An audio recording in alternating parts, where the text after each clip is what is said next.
டெல்லியின் முதலமைச்சராக ரேகா குப்தா பதவியேற்றுக் கொண்டார். அவருக்கு துணைநிலை ஆளுநர் வி.கே. சக்சேனா பதவி பிரமாணம் செய்து வைத்தார்.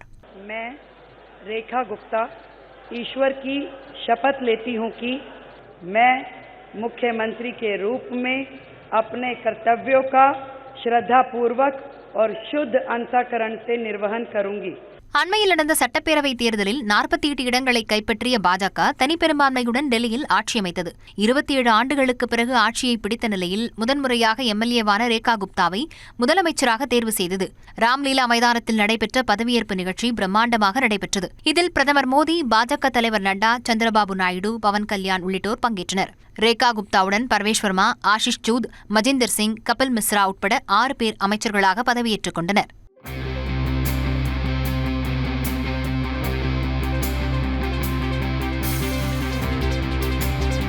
மாலையில் முதலமைச்சர் அலுவலகத்துக்கு சென்ற ரேகா குப்தா தனது இருக்கையில் அமர்ந்து முதலமைச்சருக்கான கோப்புகளில் கையொப்பமிட்டார்.